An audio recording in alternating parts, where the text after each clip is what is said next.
Hello, this is our smart contracts for the UP.TURN project. I'll start off with the sale contract for each artist token.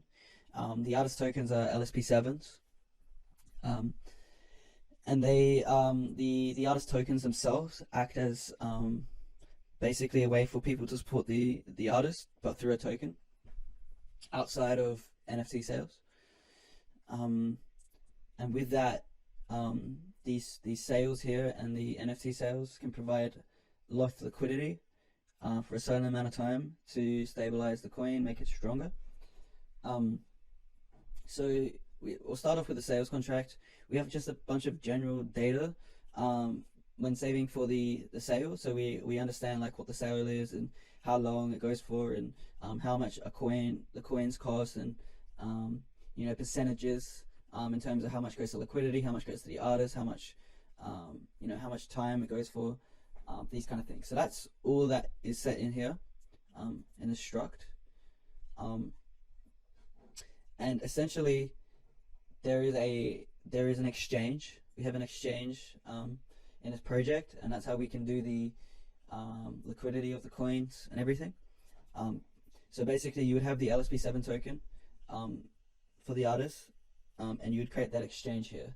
So we set it here, we create it, and we have a getter function down here that allows you to get that address for the exchange.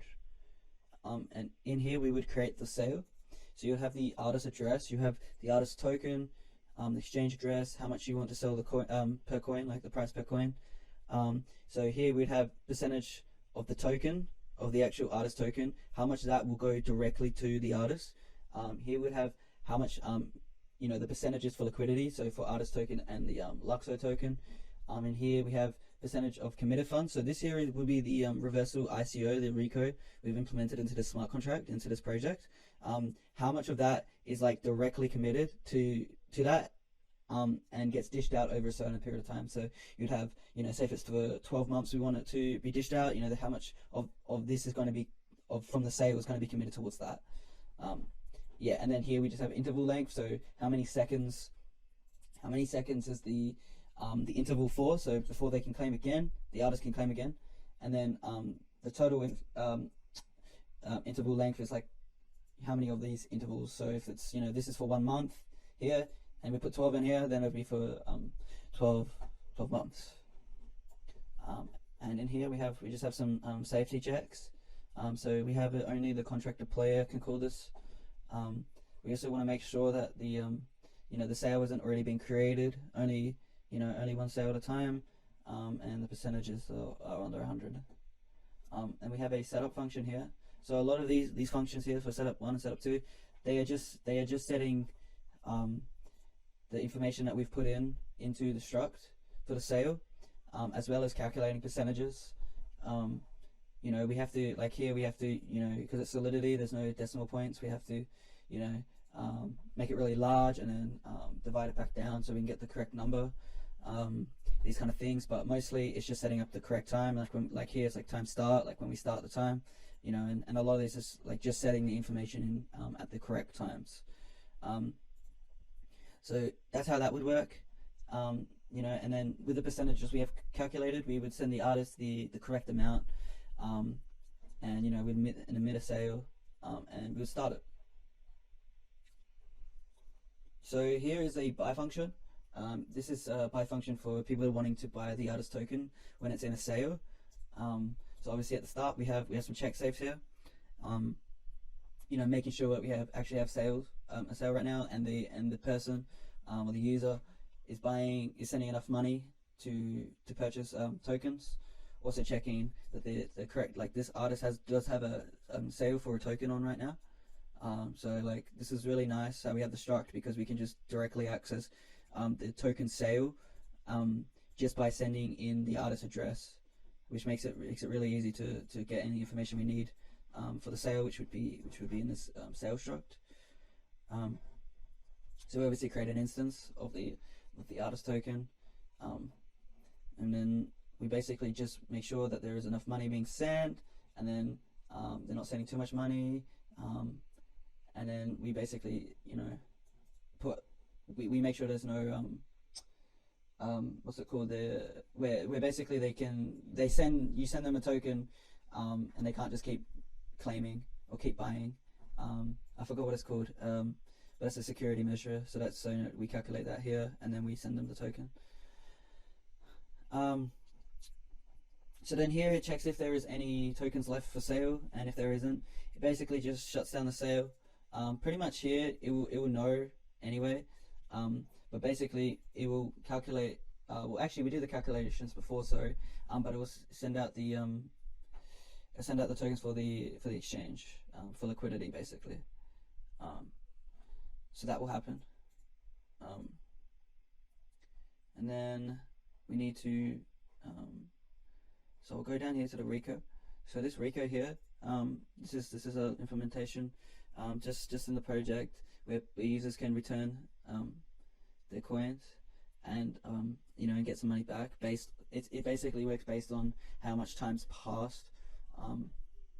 Like obviously if it's halfway through the total time, like they're gonna only get a certain amount back. So basically this works out how much was there taken out of Rico for the artist to keep. So how many tokens weren't committed to the Rico. So basically it takes that out and then divides it up by how much time has passed. So then we can calculate how much we should give back, and that gives back the correct amount. Sorry, that was for the return tokens, but the artist claim here is for when the artist wants to claim per interval. So sorry, this here, that what I explained before was for the return tokens here. That's what this was doing, when you can return it back. But artist claim here is for because the artists per interval. So say if we set it to 1 month, they can claim some of that money. How much we set per interval, right? So and that gets calculated in the setup sales here. It gets calculated here, like based on how many intervals we have. Divides it up and says, this is how much the artist will get per interval. So here we have the exchange. So basically with this exchange, you can lock liquidity, but you can also not have it locked as well. And this way it provides, because the sales of the NFT and also the sale of the token provide a way for the actual token of the artist to have liquidity in it, right? And to be guaranteed for a certain amount of time.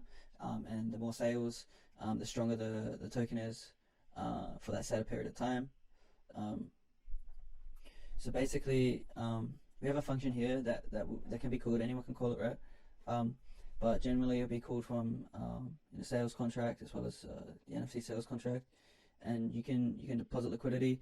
It will know to update it in the struct here, the details for the locked period, and this has to be accessed by the person or the contract that locked the liquidity for when it wants to be unlocked. So we have this unlock feature here, and you'll see in like this function here that we have an unlocked liquidity here, and basically this will allow someone that has locked some liquidity from this contract to unlock the liquidity based on that certain period of time and give them back the money. But generally we would have this for the actual from the sale itself. So here this is just the withdraw function basically, and we just properly update them, and then we just have native token, native to token, and token to native. So that would be LUKSO. And this here just calculates how much should be, basically balances it out. So if you put native in, and then it will update the prices based on that, or vice versa, right? So that's what this is doing. And yeah, this is our exchange. We have a marketplace here. So basically this allows people to list as well as list, buy, sell, swap token. Not really swap, but swap NFTs for money. So we just have an events here, just for the front end. We have basically we have an NFT address, and then we have the IDs, so then we know which ones are listed on here, as well as like who owns the NFT, because when this contract has the has listed NFT, it holds the NFT, so we need to know who owns it. Here we have the list function, this function does need to be approved. Well, this contract needs to be approved by the NFT collection. So this can we can transfer it over. But once that's in, it will transfer the NFT over, and then add all the details in, the correct details here. For the buying, we would need to buy it. We need to make sure that it is for sale.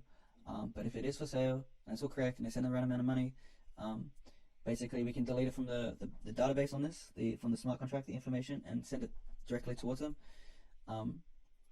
and transfer the fee, transfer the royalty fee, because we have a staking contract, and the staking contract will allows people to stake their tokens and then get royalties, which is pretty nice. So here I just have a function here so people can change the listing price, and we just make sure it's their NFT before that happens. And same thing with the delete. Delete's pretty pretty self-explanatory. Allows someone to delete the listing and then they get their NFT back that they listed. I'll just quickly go through the staking contract here. So the staking contract allows people to stake their tokens. It's the artist tokens they stake. So we just have a stake function. So what is the token address and how much? Obviously before they stake their tokens, they obviously have to approve this contract with that token. But if once that's done, we can then transfer the tokens over to this contract and then stake them, and we keep the amount of time. And after a certain period of time, basically people can withdraw a certain amount. So the longer they stake, if there's many passes of the intervals, it increases. So we just have an unstaked token here. So as long as there's enough of tokens that they have staked on this contract, we can unstake, and it will also call claim stake. So we have a claim stake function here. Basically, when they unstake, so if they forget to click unstake before they, if they forget to click claim stake before they unstake, they can just click unstake and it'll claim. And we do that with just a delegate call, because that will, because if we just call it directly, that won't work, because this uses message to sender. So if we do a delegate call, even if it's on the same contract, we can directly still do claim stake. So we just have a claim stake here, and it just works out the difference and how many intervals have passed. And basically, once it calculates that, it will calculate a reward and transfer that reward over from this contract to the user. And that's the staking contract. We do have some of these functions in here, but these are mostly just for testing, as well as some of these get functions. These are mostly just for testing. So we just have the artist NFT here. We just basically set data, but it's just an LSPA. And then we have a sales contract. So this is the initial sale contract for NFTs. We have a marketplace for the NFTs, but this is the actual sale of the NFTs. And similar to the artist token sale, we have a struct here that keeps some of the data of the sale, so then we can access it correctly. And in here, we just create the sale. So we have a kind of like a whitelist functionality with here, where we can set who can create an NFT, create a sale. Sorry. So we have set address to create NFT. So the deployer can allow a user to create a sale, and if they're allowed to, they can create a sale here. We just keep it. So basically here, this is just an iterator, but we just keep track of it based on the artist, so the artist address. And essentially here we just set the data for the sale of the NFT, and we create a new NFT, as well as setting like metadata in here as well, which we would get through these arguments, these parameters. And yeah, that's essentially what we do for creating the sale. And we start the sale. Boom, boom, boom. We start the sale. We have a function here to stop a sale if we ever want to stop a sale. And here is where people can buy the NFT. So this is just a minting of NFTs. And yeah, it's pretty self-explanatory. It can just, it can mint the contract. So through the contract we have, it has like a mint function. The LSPA has a mint function. And yeah, we just basically mint the NFT from here. Yeah, so we just, in here as well, we do have a ball here that is allowed to mint, but obviously if we get to the max supply, it will turn this off, so then you can't mint more than the max supply. And then we emit an event for the minting of the NFT.